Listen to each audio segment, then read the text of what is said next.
Selamat pagi sahabat Alkitab yang terkasih. Marilah kita mengawali hari ini dengan melakukan perenungan akan firman Tuhan. Bacaan Alkitab kita pada pagi hari ini berasal dari kitab Kejadian pasalnya yang ke-17, ayatnya yang ke-16 sampai ayatnya yang ke-27.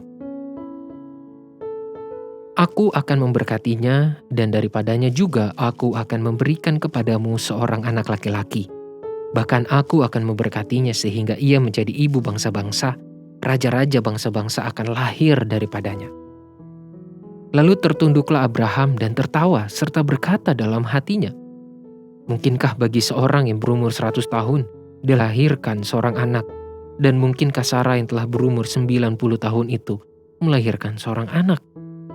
Dan Abraham berkata kepada Allah, sekiranya Ismail diperkenankan hidup di hadapanmu.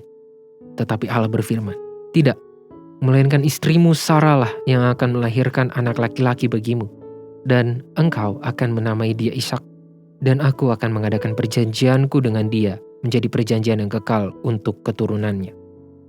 Tentang Ismail, aku telah mendengarkan permintaanmu, ia akan kuberkati, kubuat beranak cucu dan sangat banyak. Ia akan memperanakan 12 raja, dan aku akan membuatnya menjadi bangsa yang besar. Tetapi perjanjianku akan kuadakan dengan Ishak, yang akan dilahirkan Sarah bagimu, tahun yang akan datang pada waktu seperti ini juga. Setelah selesai berfirman kepada Abraham, naiklah Allah meninggalkan Abraham. Setelah itu Abraham memanggil Ismail, anaknya, dan semua orang yang lahir di rumahnya, juga semua orang yang dibelinya dengan uang, yakni setiap laki-laki dari isi rumahnya, lalu ia mengerat kulit katan mereka pada hari itu juga, seperti yang telah difirmankan Allah kepadanya. Abraham berumur 99 tahun ketika dikerat kulit katannya, dan Ismail anaknya berumur 13 tahun ketika dikerat kulit katannya. Pada hari itu juga, Abraham dan Ismail anaknya disunat. Dan semua orang dari isi rumah Abraham, baik yang lahir di rumahnya maupun yang dibeli dengan uang dari orang asing, disunat bersama-sama dengan dia.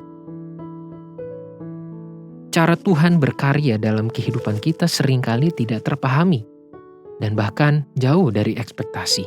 Tidak jarang, banyak peristiwa dalam hidup yang begitu menggelisahkan hati memengaruhi keimanan kepada Tuhan ketika kita tidak mampu merasakan keberadaan Tuhan di dalamnya. Hal ini pula yang dialami oleh Abraham. Pada saat Tuhan sedang memaparkan rencana berkat yang telah Ia sediakan, Abraham pun menyikapinya dengan sikap yang berada di antara berserah dan pasrah. Pada satu sisi rancangan itu tentu sangat menggembirakan hatinya.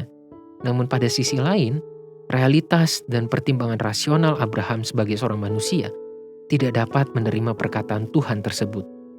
Ketidakmampuan Abraham untuk menerima dan menjalani karya Tuhan pun telah menjadi batu sandungan bagi imannya. Bagi seorang Abraham, segala perkataan Tuhan menjadi celotehan jenaka. Sembari menunduk dan tertawa dalam hati, Abraham berkata, mungkinkah bagi seorang yang berumur 100 tahun dilahirkan seorang anak? Dan mungkinkah Sarah yang telah berumur 90 tahun itu melahirkan seorang anak? Dialog antara Abraham dengan Tuhan ini menjadi sebuah cerminan bagi kita di masa sekarang untuk menggumuli cara dan karya Tuhan dalam kehidupan kita. Ada kalanya, sebagai seorang manusia kita tidak mampu menerima maupun memahami itu semua.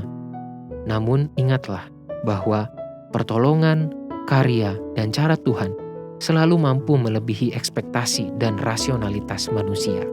Abraham hanya berpikiran tentang apa yang paling masuk akal baginya, sehingga ia merasa lebih baik garis keturunan itu berada dari Ismail.